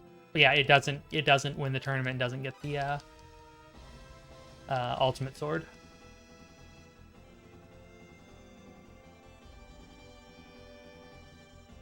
So now Claude gets what he wants. He gets to hug Diaz in the arena. I mean, Get stabbed by DS in the arena. Not that way. Wow. Oh. wow, hang on. No, whoa, hold on here. Oh no! I realized at the moment I said it. I meant like actually with swords. Oh no! Is this the second straight day that we're gonna make a bros being bros joke on this stream? Oh no! I'm Let's not so do that. sorry, everyone. I didn't realize it until I said it. They are going to have an honorable duel, which you are absolutely going to get destroyed. Oh no! Oh. I can't. See, I can't even. I could only odd. Yeah, the screen even says destroyed. That's how bad it went.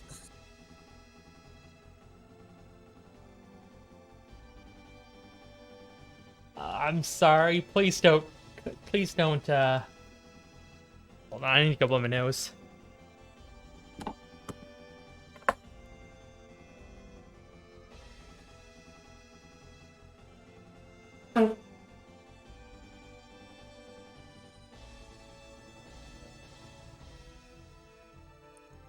Rhea, I suspect that if you level enough, you can beat Diaz, but it doesn't change anything.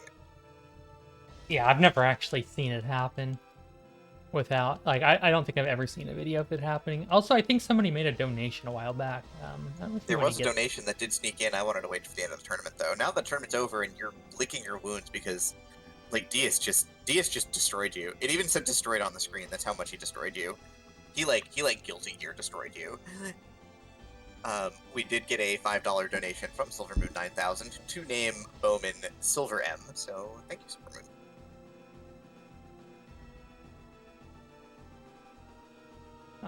I'm very sorry, everyone. Please, I hope that my inadvertently lewd comments are not going to get me cut off and asked to leave the marathon. Did you see the Valkyries yesterday? No, I will tell you. Go watch the VODs from Newtopia 2 and Final Fantasy Legend 2, and also don't worry about it. But I have so much anxiety. I don't know how to not worry about things. I know it's hard, but you know, we're fine. We're good. We're gonna continue watching the adventures of Claude and Claude Rena and Tsundere Boyfriend.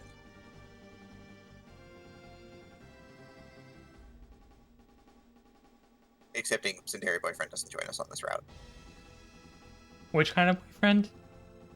Oh no, Diaz is totally Tsundere. He's Oh, bad. I was trying to parse out what word you were saying.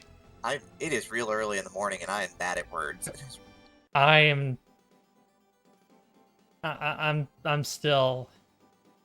I don't know. I'm at a total loss. Well, you're gonna have to be a little bit more found because I need to go do breakfast break. So Breakfast break. So Rhea will be flying solo for a few minutes while I go do breakfast break. This is the price I pay for waking up in the morning, I guess.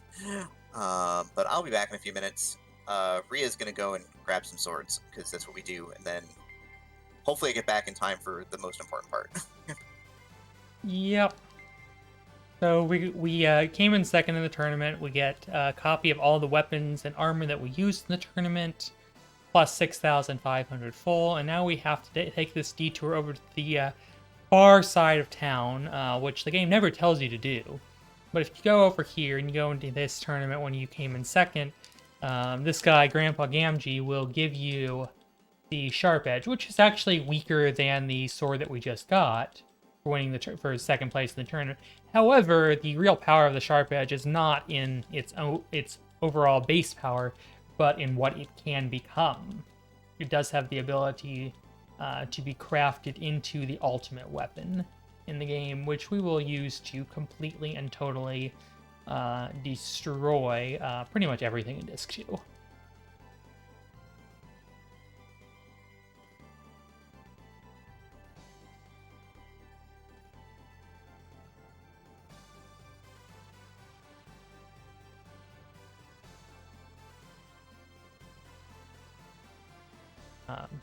So yeah, we have that going on.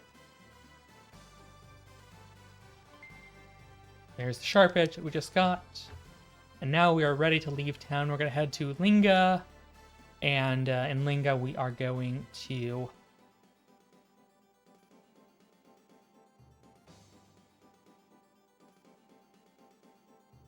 maybe go see about getting these ancient writings that decipher that we picked up way back in Cross Cave almost an hour ago.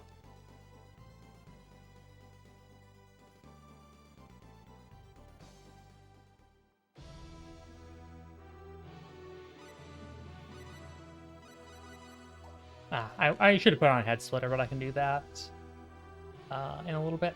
We're also going to see Presses, so I lied earlier when I said we wouldn't see Presses. We do see her real briefly for one quick little cutscene, and then we'll never see her again. The only hint that you get that she exists. But then it's like, if you don't know exactly what you're doing, then it's like...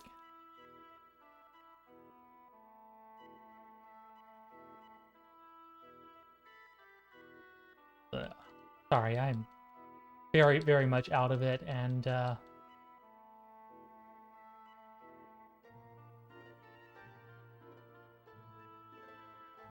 have no idea what to say. Other than to make sure to get those donations in, because we still don't have any donations for Leon, and we don't have much time. We have maybe 15 minutes to go before that, and I'd really not like to have to sit here and look at the screen while we wait for somebody to donate.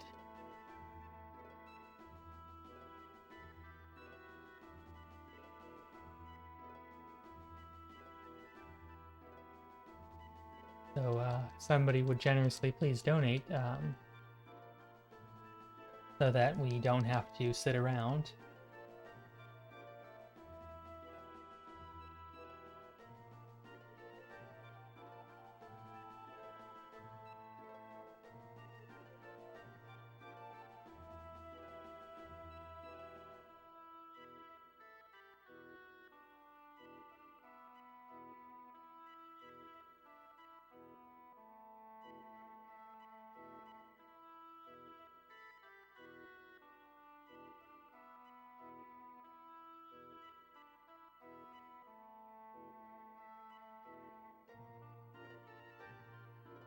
But trying to think what else there is to talk about.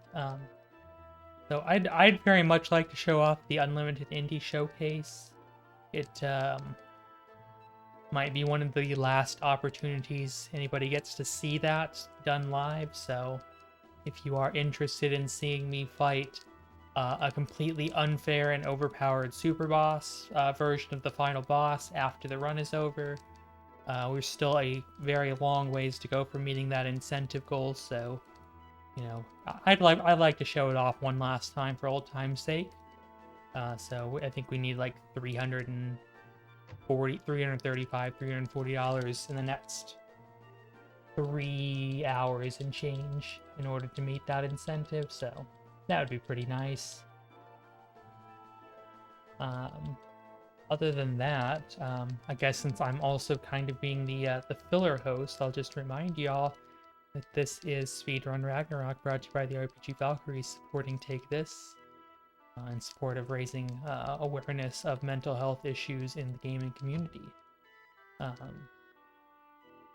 can go to takethis.org if you would like to have find some more information about their organization and the work that they do. I know that they've also had a few of their representatives talk about some stuff on in this marathon previously over the last few days. I know there's been at least 2, probably more sections, but I'm not 100% sure. I'd have to go look at the schedule to see that. In any case, regarding the game itself, we try to go to the professor to get the professor of linguistics place in order to get the ancient writings deciphered, but we're not having much luck. The assistant is just literally throwing us out, like literally taking us and throwing us out and saying, sorry, professor's too busy to meet with you. So we go over here to Bowman's place, and Bowman's like, well, I could help you, but I need to test you first because I don't want to make this too easy on the runner.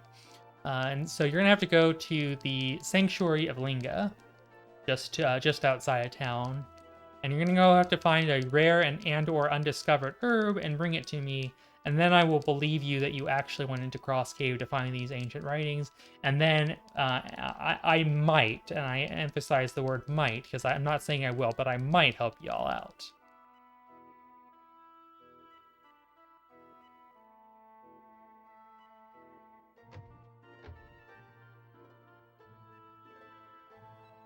Before we do that, we're going to head to the guild hall, and we're going to buy a couple more skill packs. So with knowledge 3 and technique 3, we now have every non-combat skill in the game.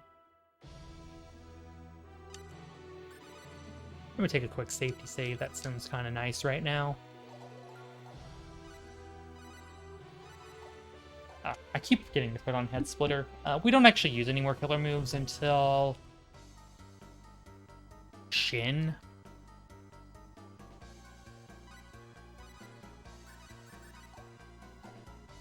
So we'll just go ahead and put that on because we will need it at some point. So we're in the Sanctuary of Linga. This is the worst music in the game. We have to listen to it for this dungeon. One more dungeon. Pick up a Might Chain. Might Chain is an accessory. It's going to give us 30% more attack power. Attack power here is pretty nice.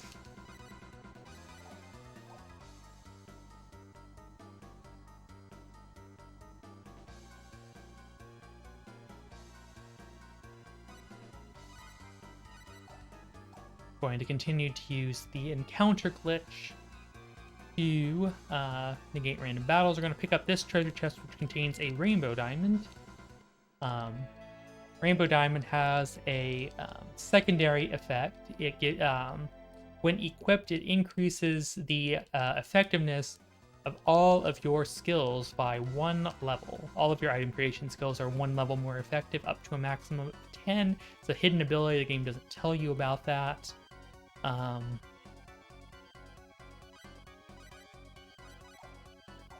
But it's very important for allowing us to get the skills and do the item creation that we need to do. So we're just on our way out of here, coming out the same way we did. We got the Clara Sage, which is the rare but still has been seen before herb, and so we don't get to totally impress him by finding the completely undiscovered herb, which is in fact dill. It's a literal weed in the real on planet Earth, but it is rare and undiscovered here in Expel. Yes, a literal whip of dill. So take that any way you want to.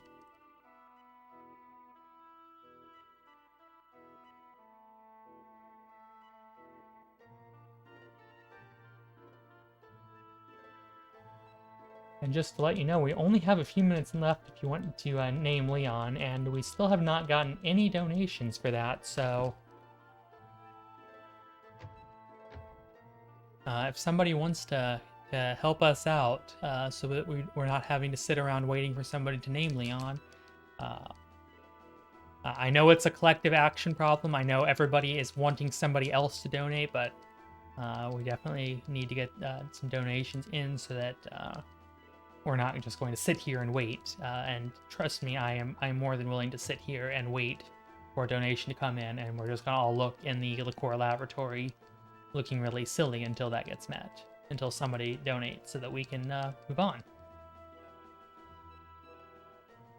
So you have just a few minutes left on that. So we need somebody to break the collective action paradigm and. Because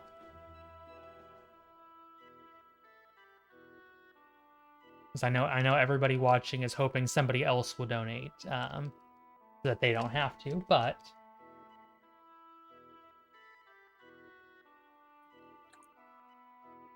it does.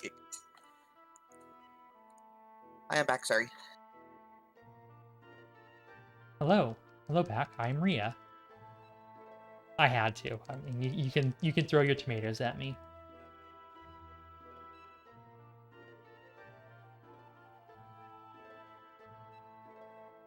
But what if I don't have a tomato to throw?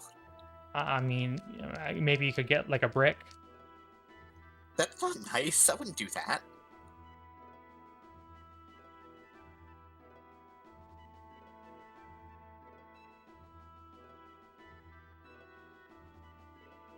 So we deliver the ancient writings to Keith class. You know, the professor of linguistics is like, "Oh my gosh, this could be a watershed discovery. That's awesome."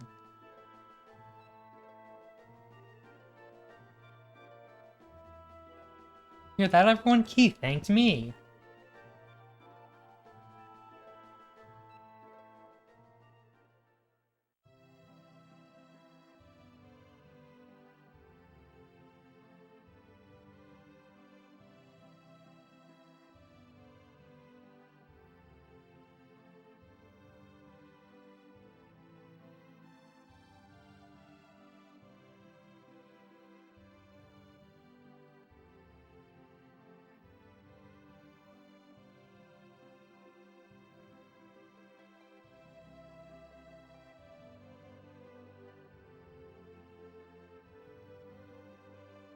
Yeah, somebody with knowledge experience would be nice. Well, here I am. Certainly, we'd love to have you. Now we have a workhorse to carry us through this next boss, because this next boss is a butthole. Well, boss is. I guess it's plural. There's two of them. And they Yeah, are... but Bowman, they're bad, and Bowman comes in at the right level to fight them, though.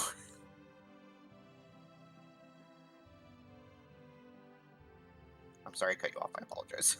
It's okay. When I step away from the microphone, it takes me a few minutes to get my sense of timing back.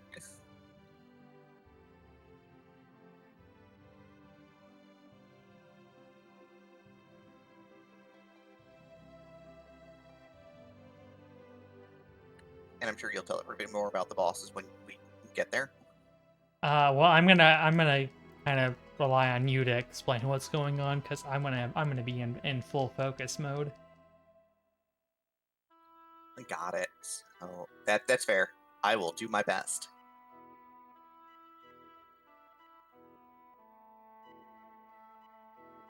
I think my desperate pleas to get somebody to name Leon actually did pay off. I think I saw the donation total go up.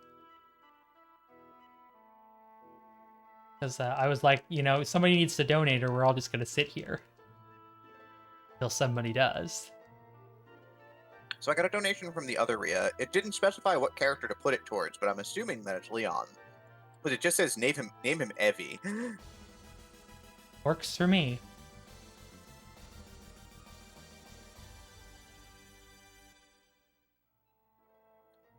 And what? Wait, so you're the main Rhea, and so Laveria is the other Rhea right now. So I presume that is who we're talking about. I'm gonna buy a reference book, and we're gonna buy some pet food and skills. I'll change the name here in just a moment.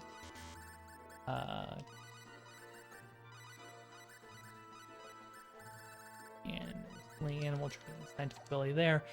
Status.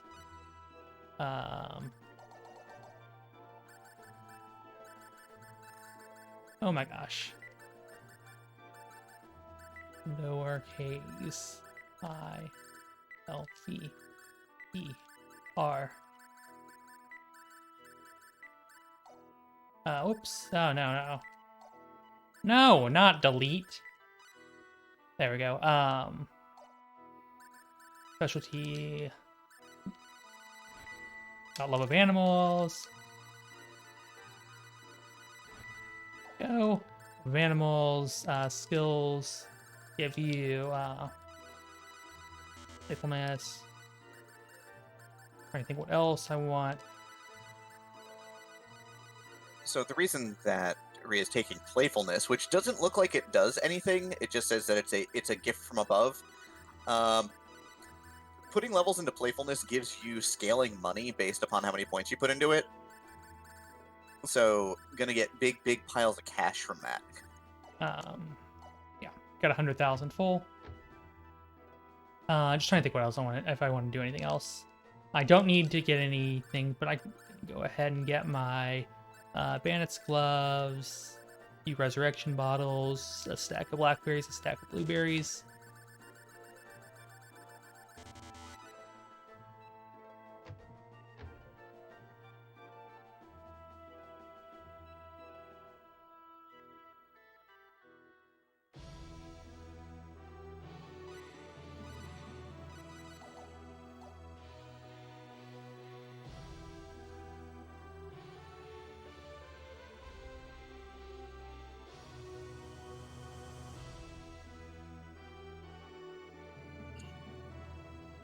Also, got another $5 donation. This one's from Snyder EC3 with no message, but thank you very much for the donation. Just remember, I will read puns on the air if you donate for them. Bonus points if they are related.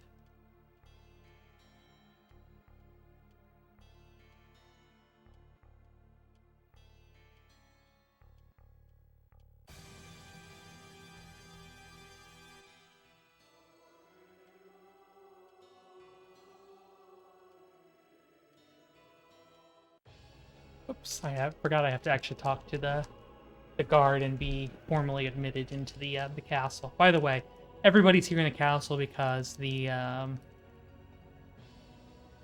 monsters have attacked the continent. They're being repelled at the front line, but as a safety measure, they've all taken refuge in the castle. We're going to talk to Gamgee. He's going to give us a plate mail. That's like one of the most important, most powerful defensive armors that we can get. On the first disc, it has 90 points of defense, and it's going to make Claude a little bit less of a total well, I was going to say a wet noodle, but that's more like lack of offense. Total, I don't know, marshmallow? I mean, I guess. I don't know. Like, I don't know. it's going to encase his delicate bones in something that will stop them from getting obliterated. Ah.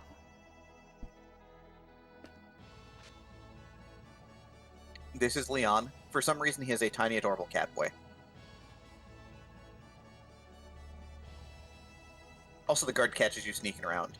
Maybe you shouldn't have been sneaking. Oh no, I seem to be dropping some frames. I might disconnect here. If so, yeah, I realize I'm dropping frames.